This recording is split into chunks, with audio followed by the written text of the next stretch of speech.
Oh my god, Snowpiercer is back for its final season. Thank God. Let's talk about it.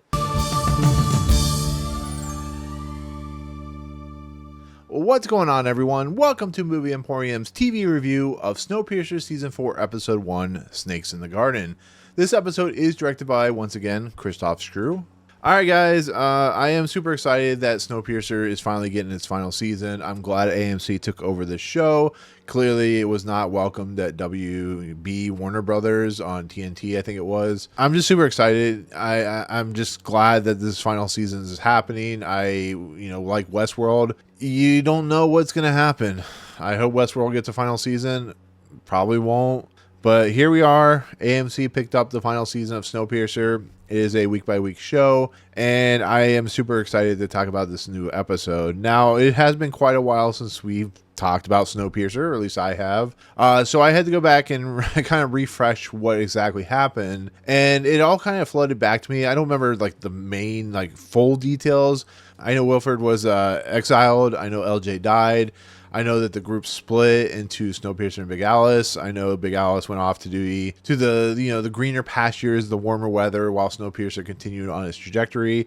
And that's pretty much the gist of what happens at the end of season 3. Of course, we see the missiles or fireworks or whatever it was. But it was a season that had a lot of ups and downs. I enjoyed it, as I always do with these seasons. I know they're not the most well-rounded shows of all time, but you always have that one show that you just can't stop watching, even though it can be pretty terrible sometimes. And that has been Snowpiercer for me. I'm so glad I get to talk about this final season because it's something I've been really looking forward to.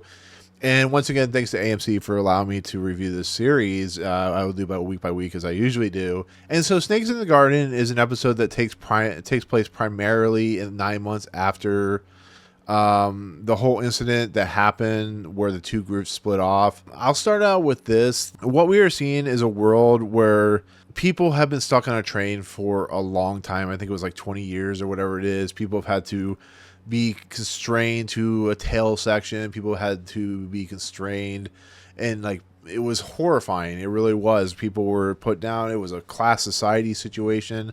And what happens in this first episode is we see the unrestrained, unrestricted world where these individuals are now out and about. They've kind of created their own community, their own society. And Layton is taking care of his kid who he had with Sheila. Sheila has a young kid. I think it's Lena or something like that. And he's also dating, or he's also has relations with Josie. So there's that kind of connection there. They all get along, Josie and Layton and the kid. It's really great. It's a lot of fun to watch. It's progression of a character who I felt was kind of lacking, to be fairly honest. And that's been my biggest problem with Daveed Diggs' character. Is I just always felt like his character has so much potential and just kind of fell by the wayside. There were much more interesting characters like Bess and Javier and Wilford and Aleks and Melanie that Layton has just felt kind of sidestepped, I guess you could say. But once again, it's really nice to see that his character has some drive and some motivation that kind of plays out. And on top of everything, he's having to, with the help of Ruth, kind of keep the society in check because Oz has gone off and become a mountain man. To be fairly honest, he's kind of, after what happened with LJ and that situation and everything that kind of fell apart, he's now kind of just off on his own. He gets in a fight with this large man of a character, and he is starting to hear voices and starting to hear things. At one point he talks to Josie saying that he believes Snowpiercer has been destroyed, that everyone has died. How he knows, he says LJ is talking to him. I don't know. LJ's kind of dead because she swallowed her father's eyeball. Who the heck knows? But I mean, it's going to be one of those things where I'm sure it's going to manifest itself because, as I'll talk in the end, the Bess and Bennett character have some stuff that will push the story forward. But most of this episode is just dealing with how life is progressing on Big Alice. We see all kinds of work. They're trying to build a bridge so when Snowpiercer comes around on his revolution, they'll be able to regroup with them. Aleks will be able to see Melanie, Bess, and we'll be able to see Layton. And it became one of those things where they are working quickly and trying to keep everything in check. With the society can fall apart pretty quickly because it's full of people who have dealt with some really unfortunate scenarios throughout their entire life of 20 years or whatever it's been. And it's really fun to see, to be fairly honest. It's not the most crazy thing you ever see. It's definitely a first episode of a season where things are being set up. What the mystery is not fully explained, and it starts setting up the pawns of, I always say, the chessboard. And I appreciate that because on top of everything, there is a mystery in this village where somebody is sabotaging, whether it be the power, whether it be, causing issues with the townsfolk in general. Who it is, what it is not entirely explained. Once again, we see the townsfolk just being townsfolk. They're playing cards, they're drinking alcohol, they're trying to keep everything in check. And then there's this, as the title suggests, there's snakes in the garden because on top of everything, Doctor was working for Wilford. There's some mystery there that kind of why she do what she does at the end is never fully explained.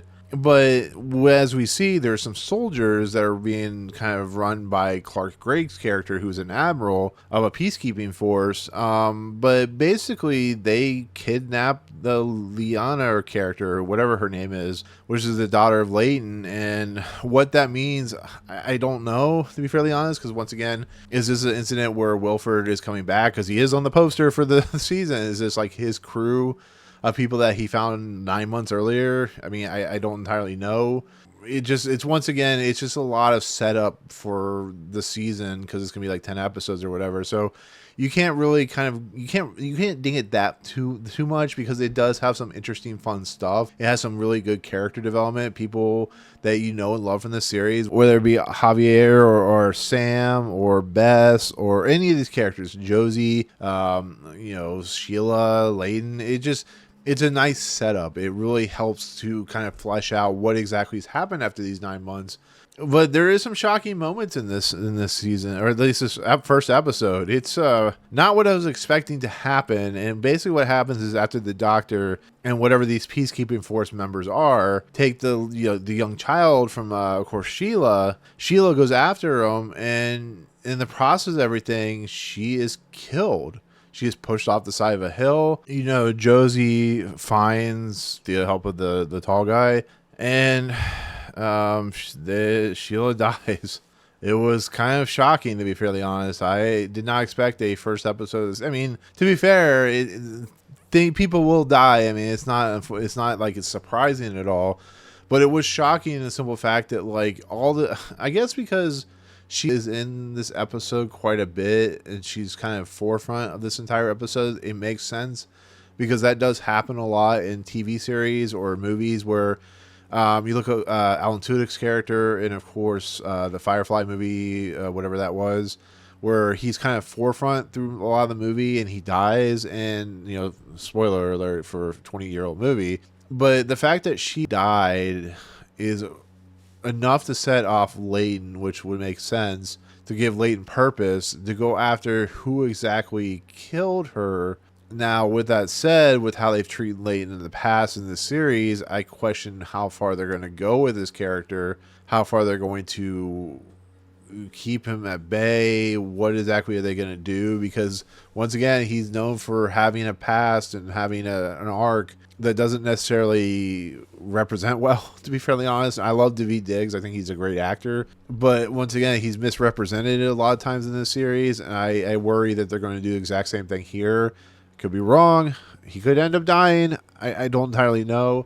But as of this point, by the end of this episode, he is going to go after the people who have taken his child, which makes a lot of sense. And on top of everything, once he's doing that, you have the stuff with Aleks, you have the stuff with Javi, you have all this stuff where Alex's character is basically bleeding from her nose. Now, it's not entirely explained what exactly is happening to her, but there might be a possibility that the radiation and the situation is not fully healed.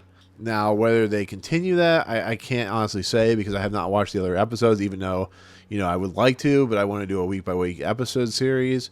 I don't know if they're going to continue, if it's something that's going to play out as they need to get back on the train. I don't know, to be fairly honest. We'll see how that plays out. On top of all that, Miss Audrey appears on that little skiff thing that rides along the rails, is like the little vehicle or whatever, and she's badly bruised, she's badly beaten. This kind of leads into what Oz is talking about with his like prediction, his kind of feel or whatever. They don't know exactly what happened to her. They don't know why she's hurt. We don't know why she's hurt, but once again we'll find out as the season moves along. And it's interesting, it really is, because she of course left on Snowpiercer, and here she is riding along on the rails and stuff like that. And it's once again, you have to forgive this first episode for not giving us a whole lot of information. They give a good setup, a good payout of what has been happening since the 9 months have proceeded. So therefore I really enjoyed this episode. Like I said, I want more, but that's just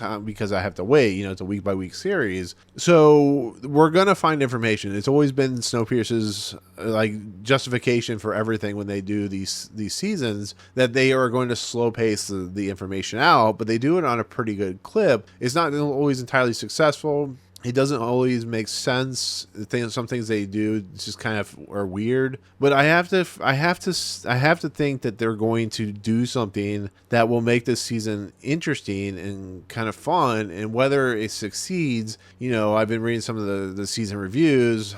We'll see. To be fairly honest, once again, when IGN gives it a 7 out of 10, that not necessarily means it's a 7 out of 10. It's just that's what they gave it. So they obviously didn't like it that much. But I still find value, and hopefully it will continue that value as the season moves along. Because once again, they have to do a lot in 10 episodes for a last season. Unfortunately, I wish they would do it a 5th season, but the fact that we're getting the 4th season is a blessing. To be fairly honest, I love the fact that we're getting this season because we can wrap up these characters. I just hope it's satisfying. I hope it's gratifying. I hope it's well executed, at least from the Snowpiercer kind of claim, because once again, Snowpiercer is not high art. It's a action sci-fi dystopian TV series that whether or not you jive with it is just going to be how you kind of play it out. So at this point, if you're on board with Snowpiercer, you're on board with Snowpiercer for its old warts and all. So once again, we'll see how it plays out. But that leads into the final thing of this episode, where basically it's actually the beginning and the end of this episode, but I wanted to leave it to last because it's really interesting, because Bess and Knox are traversing the snowscapes. They're of course on Snowpiercer. They are trying to figure out what exactly is going on. They're taking samples and all that stuff, and then they're confronted by a group of mercenaries in masks and all this kind of equipment that chase after them and eventually take them hostage to Snowpiercer, where we see of course Audrey and stuff like that. And as I said earlier, it introduces us to a possibly, I don't know at this point if it's a new antagonist that's played by Gregg, who's of course from the Avengers, also as a director. We'll see how, but he plays once again he plays an admiral of sorts for this peacekeeping force. So it's proven that there are survivors. Once again, I think it has to do with Wilford. I really do. I don't know that for sure. I don't know if he's controlling them as kind of a mercenary force. I don't. That's just my feeling, my theory, to be fairly honest. But we'll see what happens. But they take him hostage and they want to see Melanie. And they go aboard Snowpiercer, and that's where the episode ends. And once again, you kind of have to just wait for the next episode to see what exactly is going to happen. This will also be aware that all this stuff that with Bess and Knox takes place 9 months prior. So the whole idea of what happened to Snowpiercer could be, it's going to play out to the fact that was Oz telling the truth about what he heard about Snowpiercer. So we'll see what happens there. We'll see if what he's saying is true, which if it is, it's really, really sad and depressing.